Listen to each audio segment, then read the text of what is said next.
Alright adventurers, let's be honest. Blue Protocol Star Resonance is gorgeous, but the menus, yeah, they're like navigating IKEA instructions in a different language. After streaming and spending a lot of time getting lost in the UI, I finally figured out the stuff that actually matters for leveling fast. So today we're breaking down your daily and weekly tasks, what to do and how to reach those level caps efficiently without burning out. Let's dive into the game. So once you press escape, this is what you see. A whole bunch of buttons, a whole bunch of things that you can check out. The most important ones are the Features tab and the Season Hub tab. Within the Features Hub tab, you can see things that are split into dailies, weeklies, leisure, challenge, and explore. The dailies, they will show your daily missions.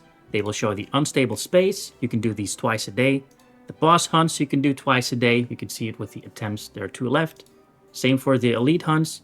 Guild cargo can be done once a day, and you have to do your guild check-in. Those are the dailies that you can do. If we jump to the weeklies, then you can see that there's a Chaotic Realm, which are the dungeons in this game. They unlock every 2 days, I think. Right now it's the Goblin Lair, then afterwards I think it's Atina's Realm. It goes every 2 days, they shift which dungeon is active. You have the Steinman Vaults, which is basically the Endless Tower kind of thing, like you have to do floors and stuff. The World Boss, I think that's also unlocked as of right now. The guild activities that you can do, Guild Hunt and the Guild Dance. So these are the things that you will need to look out for every day and every week. Then the leisures are your daily events, and you can see when it departs. You can also see in which time zone that time is labeled in. For me, it's -4 on what it actually is. So you'll have to do some calculating. It doesn't really show the exact time frame. So on these times I could do the Ancient City Patrol, on these times I could do the dance, I can watch the Starlight Fireworks. Sadly, I probably can't because this is after my midnight and that really sucks. The Brigand Camp Patrol, Muku Camp Patrol, and then Street Theater is also at these times. I think I might be able to hit these, but it's gonna suck. I don't really agree with these time frames that it's set on an exact time. That's actually pretty sad, but well, can't have everything. The challenge is currently just a trial path where you train your support skills, your attack skills, and your guarding skills. It doesn't really have any experience boosts, but it does offer you these growth items, which can be handy for your talents. And lastly, you'll have your exploration, which contains fishing, your life skills. Well, you probably have chosen one, but each life skill has 400 focus points a day, and you'll have to spend those 400 focus points a day. They do stack up to a maximum of 2,000, so you can slack a little bit, but then you'll have to make sure that you spend all of them before it can't overcap, before it reaches the cap. So yeah, be sure to keep that in mind. Magical creatures, I think this is new. I didn't see that one yesterday, but it will give you the mounts and costumes. Tina's Mind Realm is something for Rosa Orbs, and Reputation is not really... it doesn't give you experience to level up fast, so this one doesn't really count for that. Same goes for the Exploration. You don't really get experience, only like Rose Orbs when you open up a treasure chest and stuff like that. So that basically is step 1. Always go to the Features tab and check, do I still have dailies to do? Do I still have weeklies to do? And then you can see if there is a leisure activity available. If there's nothing left to do, you can do some trial paths to, strengthen yourself, become more skillful in your class. And lastly, you can do some exploration in your life skills. But, well, life skills is actually more important than the challenge part. They should shove it up a little bit. But you know what I mean. Take care of your life skills as well. Now we will talk about the Season Hub. In here you will see some challenges that you can do. You have to defeat monsters a number of times. You'll have to defeat bosses. You'll have to do some fishing. And these will offer you points.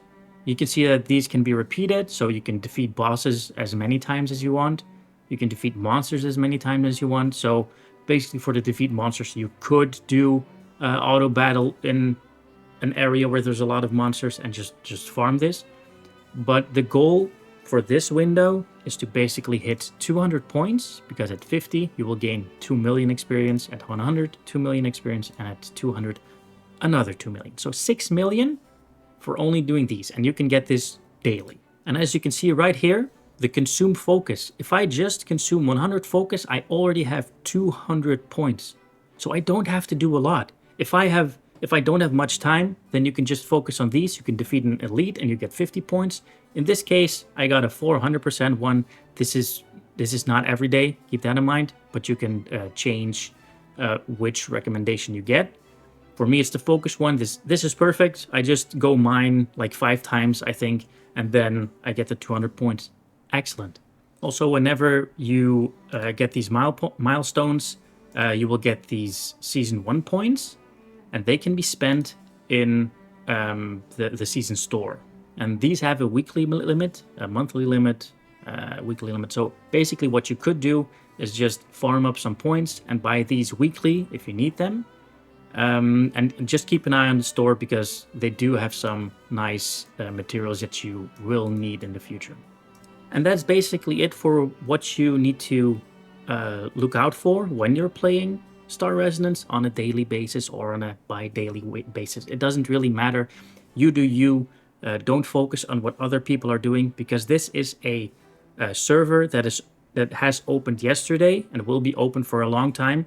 And the day 1 doesn't start when you start. It started when the server started. So if you start at day 5, then you'll have 5 days of grinding ahead of you.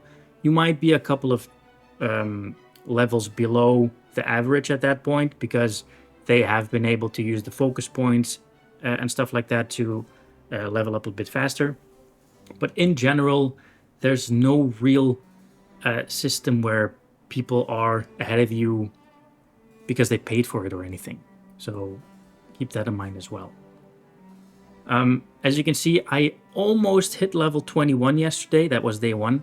I just had to do a couple of more hunts, but it was already late. I was pushing my limits on staying awake. But right now, I'm in day 2. If I do all my tasks, if I do my focus points, the main story quest has also extended. So if I finish all of that, then I could be at level 27 limit today. And that's also for you. If you started yesterday, you were maybe almost at level 21, you were 21, then today your cap will be around 27. Also, I forgot to mention that whenever you do these dailies and these weeklies, you could do stuff at the same time. Like maybe you have a daily mission that you can combine with, I don't know, a boss hunt, because when you do a boss hunt, you'll probably have to wait a little bit before they spawn, and then you can like finish up some enemies around it. If you go for the boss at the goblins, I think it's a frost ogre, a lot of goblins are around there. A daily mission might be to kill 50 goblins. Then you go there and then you finish the boss, and you'll have 2 things at the same time. Whenever you do unstable spaces, be sure to do it in a group, because when you do group stuff, the difference in rewards isn't huge, but you get more rewards when you do it in a group. There's also this item. Let's see if I can find it in my in my inventory. See, this is what I mean with with the UI. There's so much. There should be a item in here that, yes, this one, the Cherub Treat. You can get triple clear rewards for the next time you complete a Chaotic Realm dungeon. That is the dungeon for the weekly event. No, it's not the season hub. It's the features. So the Goblin Lair here, that's the Chaotic Realm. You first have to do like 3 steps in the dungeon, and then you fight the boss. This boss is then linked to the Unstable Realm boss. It's kind of the same thing, but this is the dungeon version. If you use that treat, then you can get triple rewards from the end chest whenever you finish this dungeon, instead of just the one-time reward. So yeah, that's your complete daily and weekly roadmap for Blue Protocol Star Resonance. Once you know where to look, the features and the season up become your best friends. Do your dailies, do your weeklies, and by the time the next content unlocks, you'll be ahead of the curve. If this video helped you out, leave a like, Comment your level perhaps in the comment section below, and I'll catch you in the next one.